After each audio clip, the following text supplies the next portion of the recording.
Также на производстве группы компании Попова есть токарные станки с числовым программным управлением, есть фрезерные станки с числовым программным управлением.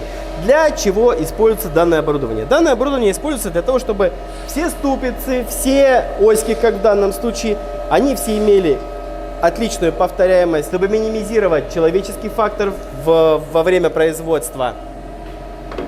Программы на все станки уже написаны, уже откатаны. Работа оператора заключается в элементарном. Он берет заготовку, засовывает ее в токарный патрон, как в данном случае уже здесь проточенная деталька, закрывает станок для безопасности, нажимает на кнопку, обработка начинается. Когда обработка закончилась, мы весь процесс повторяем с самого начала. Данный станок может делать наружную проточку, внутреннюю проточку, нарезку разнообразных резьб и все функции, которые может выполнять любой токарный станок.